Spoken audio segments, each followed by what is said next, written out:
اعوذ باللہ من الشیطان الرجیم، بسم اللہ الرحمن الرحیم۔ شروع اللہ کے نام سے جو بڑا مہربان اور نہایت رحم کرنے والا ہے۔ حضرت ہود علیہ السلام قوم عاد سے تعلق رکھتے تھے۔ آپ عاد ہی کے شریف اور نیک گھرانے سے پیدا ہوئے۔ حضرت ہود علیہ السلام اللہ کی طرف سے قوم عاد کو سچائی کا راستہ دکھانے کے لیے بھیجے گئے تھے۔ عاد کی قوم گمراہی میں مبتلا تھی۔ طرح طرح کے برے کام کرنا، ظلم، زیادتی اور لوٹ مار کرنا ان کی عادت بن چکی تھی۔ خاص کر کمزور طبقہ ان کے ظلم و زیادتی کا شکار تھا۔ غریب کاشتکاروں کی زمینیں اور ان میں پیدا ہونے والا اناج مار دھاڑ کر چھین لیا کرتے تھے۔ انہیں فصل اگانے کی بھی مہلت نہیں دیتے تھے، اس لیے کمزور طبقہ بھوک میں ہی اپنے دن گزارتا تھا۔ قوم عاد کا پیشہ کاشتکاری تھا۔ وہ زراعت کے طریقوں سے بھی اچھی طرح واقف تھے۔ اس کے علاوہ پتھروں سے شکار کرتے تھے، جانوروں کو آگ میں بھی بھون کر کھاتے۔ عاد کے لوگ عیش و عشرت کی زندگی بسر کرتے تھے، لیکن غریب اور محتاجوں کا خیال نہیں رکھتے تھے۔ بھوکوں کو کھانا نہیں کھلاتے، بلکہ ان کے پاس جو کچھ بھی کھانے کے لیے ہوتا چھین لیتے تھے۔ جو لوگ اللہ کو بھول کر پتھروں کو پوجتے ہیں، ان کے دل رحم سے خالی ہوتے ہیں۔ عاد کی قوم مورتیوں کو پوجتی تھی۔ عاد کی قوم کے لوگ ان کے آگے سجدہ کرتے، ان سے مرادیں مانگتے۔ حضرت ہود علیہ السلام اللہ کے نبی تھے۔ وہ بت پرستی سے روکتے تھے، ظالموں کو ظلم کرنے سے روکتے، ایک اللہ کی طرف بلاتے۔ آپ اپنی قوم سے کہتے، اے قوم، اللہ ہی کی عبادت کرو، اس کے سوا کوئی عبادت کے لائق نہیں۔ وہی ایک ذات ہے جس کی عبادت کرنی چاہیے، جس نے زمین و آسمان، شجر و حجر کو پیدا کیا۔ اے قوم، تمہیں کیا ہو گیا ہے کہ اللہ کو چھوڑ کر بتوں کو پوج رہے ہو؟ ان بتوں کی پوجا سے تمہیں کچھ حاصل نہیں ہوگا۔ یہ تمہاری سراسر جہالت اور گمراہی ہے۔ بہتر یہی ہے تم اپنے بتوں سے منہ موڑ لو جنہیں تم نے اپنے ہاتھوں سے بنایا ہے۔ حضرت ہود علیہ السلام نے اپنی قوم کو نصیحت کرتے ہوئے کہا، اللہ تعالیٰ نے تمہیں اور ساری کائنات کو پیدا کیا، زمین میں رزق کا سامان پیدا کیا۔ تم کھیتی باڑی کرتے ہو، تم زمین سے زیادہ اناج حاصل کرتے ہو، اس کے باوجود تم دوسروں کا اناج چھینتے ہو۔ بلکہ تمہیں تو چاہیے تھا کہ اپنے اناج سے محتاجوں اور غریبوں کا حصہ نکالتے، بھوکوں کو کھانا کھلاتے، تاکہ وہ بھی تمہاری طرح زندہ رہ سکیں۔ لیکن تم ایسا نہیں کرتے۔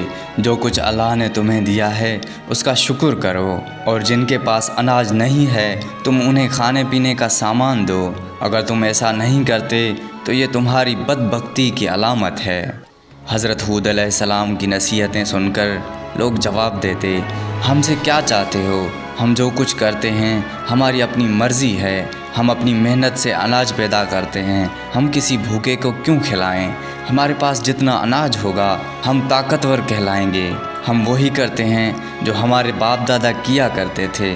حضرت ہود علیہ السلام کہتے کہ مجھے اللہ نے نبی بنا کر بھیجا تاکہ تم کو اچھی باتیں بتاؤں اور بری باتوں سے آگاہ کروں اور برے کاموں کو روکوں۔ اگر تم صحیح اور سیدھا راستہ پر نہیں چلو گے تو اللہ کے عذاب سے نہیں بچ سکتے۔ حضرت ہود علیہ السلام بار بار اپنی قوم کو نصیحت کرتے رہے۔ ایک مرتبہ پھر آپ نے انہی باتوں کو دہرایا، اے قوم، میری بات مان لو، میں تمہارا بھلا چاہتا ہوں۔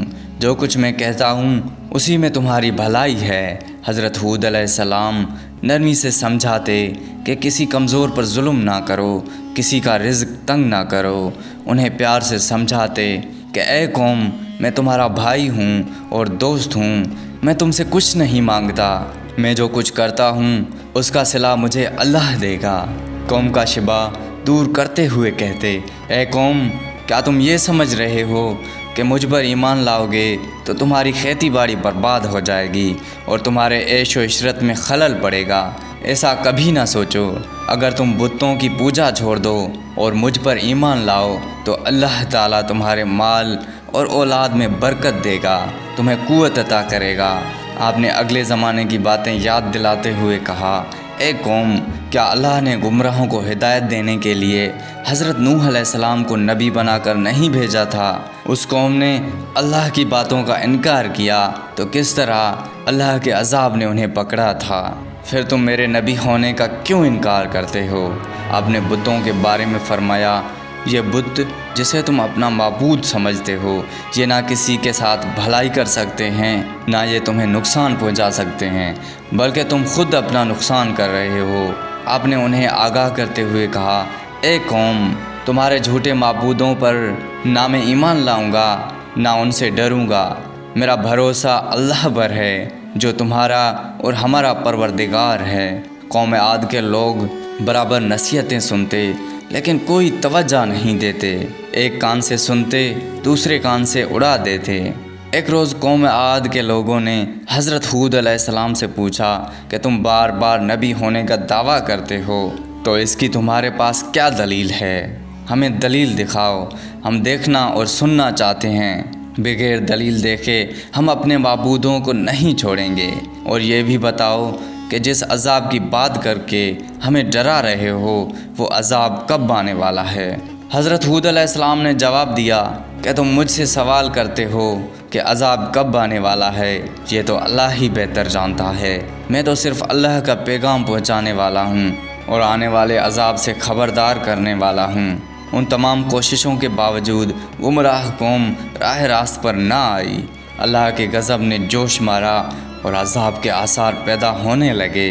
بارش نہیں ہوئی، پانی کی بے حد قلت پڑ گئی، خشکی سے زمین چٹکنے لگی، کنویں سوکھنے لگے، کھیتوں میں آب پاشی کے لیے بھی پانی نہیں تھا، درخت پودے مرجھانے لگے۔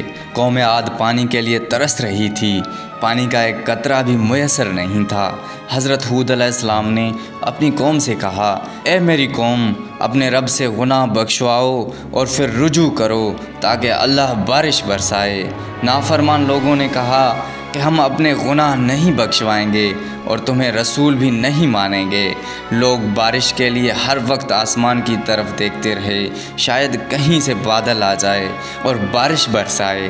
ایک روز ایسا ہی ہوا، بادل کا ایک ٹکڑا نظر آ گیا، لوگ دیکھ کر خوش ہونے لگے کہ اب بارش ہوگی۔ حضرت ہود علیہ السلام نے فرمایا، جو تم دیکھ رہے ہو یہ برسنے والا بادل نہیں ہے، یہ بادل نہیں بلکہ عذاب کی علامت ہے، جس عذاب کی میں خبر دیتا تھا اس کا وقت آ پہنچا ہے۔ جو کچھ مجھے کہنا تھا وہ کہہ چکا۔ جو لوگ حضرت ہود علیہ السلام پر ایمان لا چکے تھے ان کے بارے میں حضرت ہود علیہ السلام سے اللہ نے فرمایا کہ جو لوگ ایمان لائے ہیں ان کو اپنے ساتھ لے کر کسی محفوظ مقام کی طرف چلے جاؤ۔ چنانچہ حضرت ہود علیہ السلام ایمان والوں کو ساتھ لے کر نکل گئے۔ شہر میں اب کوئی ایماندار نہیں رہا۔ لوگوں نے دیکھا کہ آسمان پر بادل کے ٹکڑے تیر رہے ہیں، ہوائیں چلنی شروع ہوئی۔ ہوا میں اتنی تیزی تھی کہ پہلے نہ کسی کان نے سنا نہ کسی نے دیکھا تھا۔